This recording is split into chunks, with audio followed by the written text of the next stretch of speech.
Good morning, you're welcome to the breakfast on Plus TV Africa. My name is Rome Paulson. How are you doing this morning? It's Thursday, the 8th of May 2025, and in fact is known as the World Red Cross and Red Crescent Day. And of course, this is just honoring the people, thanking the people who have, taken that selfless service, that badge of selfless service, having to help with humanitarian activities all around the world and helping communities, having to volunteer, and that's what Red Cross is about. And yeah, we just honor them today. All right, on today's breakfast show, we'll be looking at several hot topics, one of which is Senate approves National Security Summit. Later on in the show, we'll be discussing the fact that Labour Party has suspended 6 members for anti-party activities. We'll also be taking the global stories that has made it to the front pages of our national dailies, as well as the top trending stories. But first, let's see our quote of the day.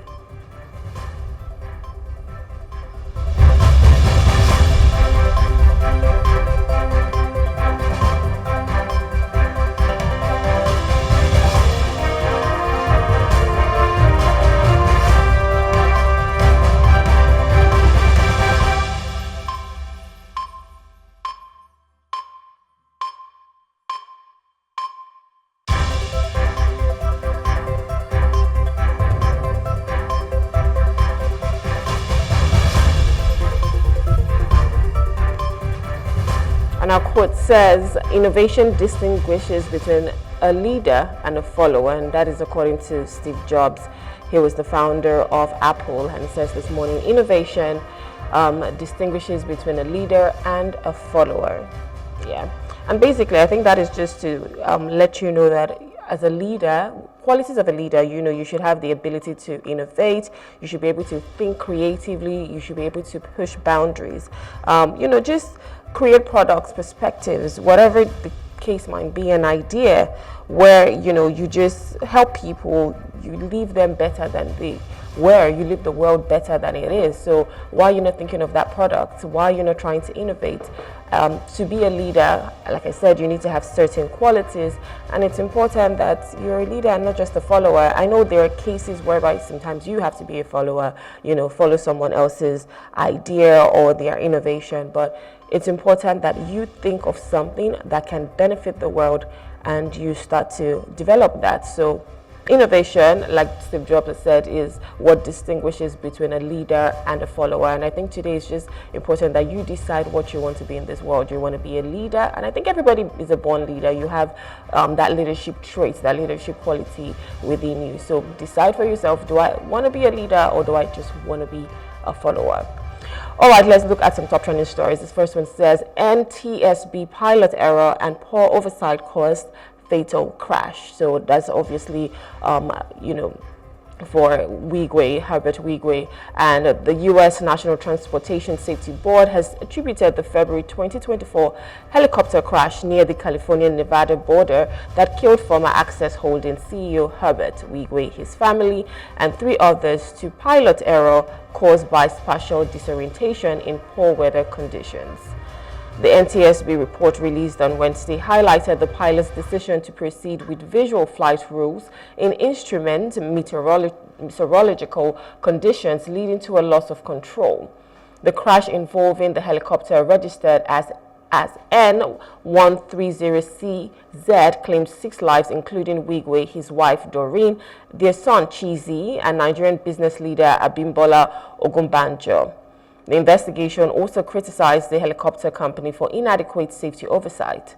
It revealed the pilot departed despite being aware of a malfunctioning radar altimeter, a critical instrument for low visibility flights.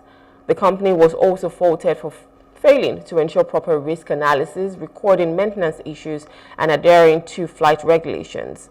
The NTSB emphasized that the company's lapses, combined with the pilot's errors, contributed to the fatal crash. The report further disclosed that the radar altimeter issue has been reported but remained unresolved before the flight. Despite the pilot and maintenance director being aware of the problem, no action was taken to address the risk adequately. Additionally, no discussions about the radar altimeter status or the weather conditions occurred between the pilots and flight operations staff before the fatal flight.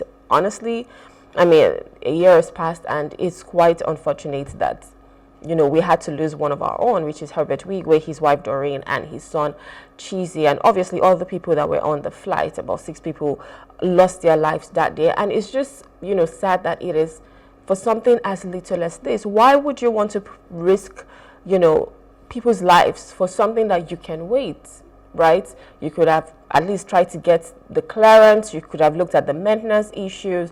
I think a lot of times people just feel like we have 9 lives. Maybe we're cats or something. And yeah, it doesn't matter. We overlook a lot of things. And honestly, in most cases, if this happened in Nigeria, most people will say, you know what, Nigeria happens to you. That's how Nigeria is. But imagine the United States.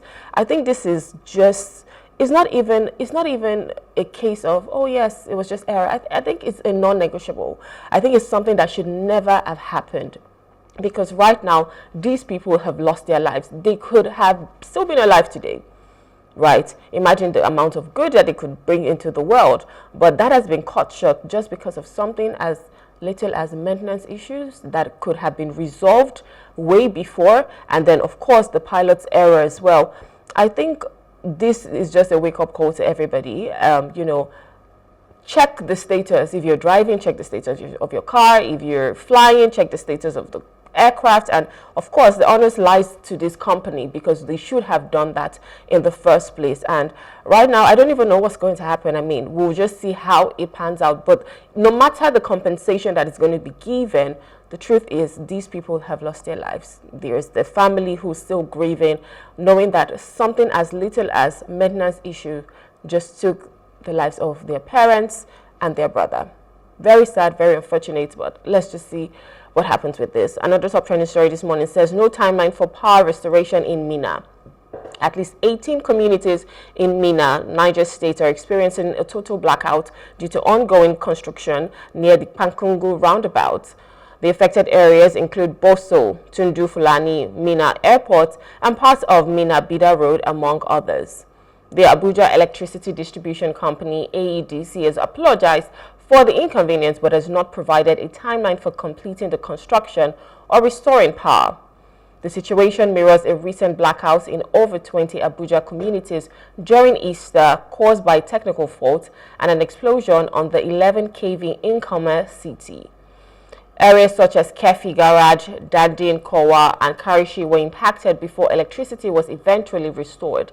AEDC has appealed for the patience of people as it works on addressing disruptions in its service areas. Meanwhile, the federal government aims to enhance Nigeria's power grid capacity, adding 4,000 megawatts by 2026, as stated by the Power Minister Adebayo Adelabu. With a current output of 5,000 megawatts for over 200 million people, experts emphasize the need for at least 30,000 megawatts to achieve energy sufficiency. Well, it's 2025 and in Nigeria we're still talking about power. No power. Imagine communities who do not have power. And the truth is, power is I feel like it is the bloodline of a nation. I know everybody looks at fuel, but I mean, you use fuel as an alternative source of power, especially if if there's no light or if there's no electricity, you will now want to generate that for yourself by having to use fuel. And of course, we use it for transportation and whatnot. But that's how important power is, right? There's a whole lot that goes in there. And I always like to use case studies. So there's a woman down the street who has to maybe sell drinks or cold food, right? Maybe frozen foods or whatever. And she needs power to be able to have a business going. There is a barber shop down the road who, of course, they need electricity to be able to cut people's hair. And that is how they make ends meet. But if they do not have power, then what happens? So imagine these communities and people's businesses that are, just waiting on power. They cannot function. So how are we supposed to have our economy grow? How is it supposed to be better? How are we supposed to generate more revenue? And we're still talking about 4,000 to 5,000 megawatts in 2025 for a country that has over 200 million people. And case in point, South Africa, who's, our counterpart here in Africa, they have just about, 60 million people and they generate about 70,000 megawatts. Do the ratio. But in Nigeria, over 200 million people, we're still talking about 4,000 to 5,000 megawatts. And we're saying by 2026, we want to add another 5,000, that is still not going to be sufficient. That's still not going to be enough. I was having a conversation with someone the other day, and we're talking about load shedding, because I was complaining that for almost a month I had to run the generator, and of course I'm buying diesel, which is not cheap. So imagine people who their businesses are hinged on this, the amount they have to spend. And we keep talking about inflation, but inflation also comes from things like this. This is obviously a factor. So I think, the Minister of Power, he needs to do a whole lot, right, with the power sector. And enough of the blame game. Oh, yes, the people who were there, they did not do what they needed to do, and that's the reason why we're in this situation. How do we get out of this? What are the things that we can do to ensure that we generate enough power? And just in case, you don't even know as much, information in the power sector. So, of course, we have the GenCos. Those are the ones who, just generate the electricity that we see. Then you have the transmission company, and you have the discos who now distribute it to your homes, your businesses, whatever house that you live in.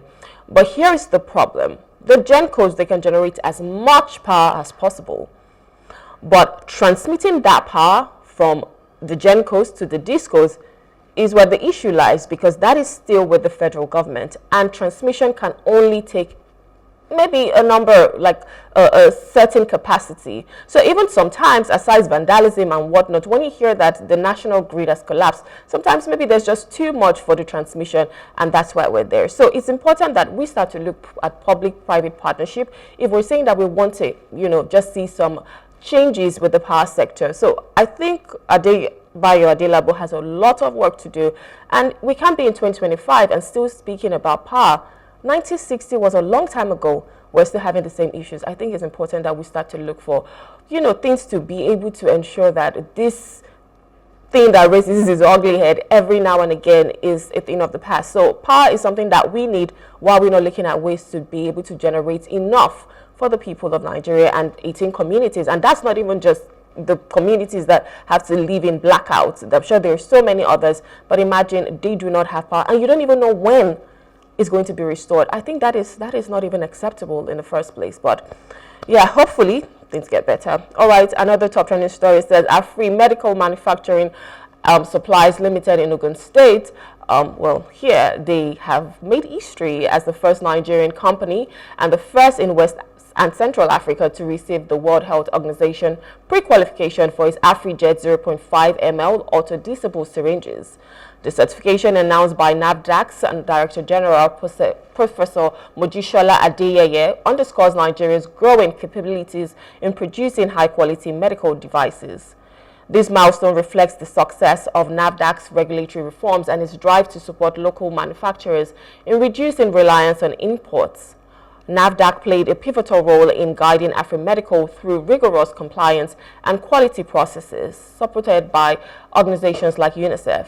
The achievement comes as part of a broader effort to boost local production following challenges experienced during the COVID-19 pandemic, which exposed Nigeria's overdependence on imported medical devices.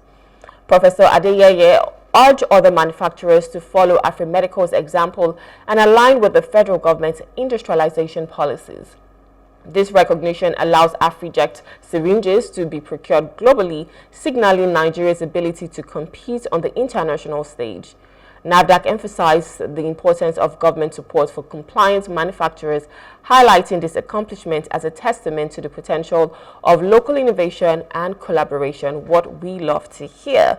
Great job, with AfriJet, their syringes, because these are the things that can obviously grow our economy if we're looking at local production. Because honestly, one thing that we know for sure is Nigeria is an importing nation, and we import almost everything. And of course, with the COVID-19 pandemic, we saw how we were reliant on whatever was coming in, right? So right now, if we're saying we really want to grow our economy, we need to look at the manufacturing industries. And it's so sad that a lot of manufacturing companies had to leave Nigeria. We're talking about P&G, Procter & Gamble. We're talking about so many of them, they've had to leave because, of course, maybe the business environment wasn't great for them. But if we're already making this amount of progress, we hope that other foreign investments, could come in and we can start to boost our own local production, start to export more, and in return generate revenue. So congratulations, this is what we love to hear. This is a good news, and hopefully other companies can even follow suit and, find ways to be better, do better for our nation. All right, our final top trending story is Pat Utomi launches opposition shadow government. Prominent economist Professor Pat Utomi has inaugurated a big tent coalition shadow government to function as a credible opposition to President Bola Tinubu's administration. The shadow government comprises of opposition party members tasked with offering alternatives policies and addressing national challenges like poverty, insecurity, and corruption. Utomi emphasized that this move aims to combat government propaganda, promote ethical governance, and foster economic revival. The federal government, however, criticized the initiative, labeling it as an aberration in Nigeria's federal system, which operates under a presidential rather than a parliamentary model. Minister of Information Mohammed Idris argued that opposition politics should function within the legislative framework rather than through unconventional methods like shadow cabinets. Utomi defended the initiative, citing government failures in policy execution and governance, and the shadow government plans weekly cabinet meetings to propose solutions for economic growth, security, and constitutional reform. Utomi also called for decentralizing policy and ensuring that governments prioritize citizens' welfare over political positioning. It concluded by challenging his team to uphold transparency, integrity, proposing practical ideas to counter economic and social crisis. Well, I mean, of course, the UK, they run the parliamentary system of government. In Nigeria, well, our democracy, more of a federalism, right? But the truth is, it doesn't even matter what we practice. That's the truth. I think if we have the right leaders, if we have the right people, then we'll start to yield dividends. We'll see a nation that is flourishing. But having an opposition is super important because it puts the ruling parties on their toes, right? That's just the way it works, and we need that level of balance. Now, I'm not saying, of course, a shadow government is what should be there, but why can't everybody just work together to ensure that we can bring out policies, reforms, things that would benefit the citizens? Because at the end of the day, it's about the citizens, not even the people that are there. You are a leader for a reason. You're a leader because you feel like you have the capabilities to be able to push this nation forward. So why are you not doing your best to do that? Most times we've seen cases whereby people just become leaders, and I'm talking about people in the government right now, just because of their own ambition. Right, I want to be a governor, I want to be a local government chairman, I want to be this, but it's never because of the people. And I think we need to center back to what the main focus is, what the crux of the matter is, and it is all about the people. So with the shadow government, I don't know what to make of that, to be honest, but sometimes I think it's things like this that you want to see just to put people on their toes, just to push them to do what is right by the people. Because if we're still talking about poverty in Nigeria, come on, we're talking about 70,000 naira minimum wage, and people can barely feed, people can barely pay their rent, people can barely just, meet ends meet, have ends meet with what they get. It doesn't translate to even the quality of the lives of the citizens. We're still talking about insecurity. Up north, there are communities that are displaced because of insecurity. If we start to look at the issues in Nigeria, I'm sure we're not even going to end this segment, but there is a whole lot at play here, and it's important that the people at government know what is at stake. They know what they need to do. They're transformational leaders that are thinking outside the box, thinking of ideas and how we can do things right by the people. So if other shadow governments are coming up, that's because there is a lack and there is something that you're not doing right. So start to work on that, and hopefully Nigeria will just be better. So that's it for our top trending stories. We'll go on a short break. We'll look at the weather report, and when we return, we'll be having the paper review, so please stay with us.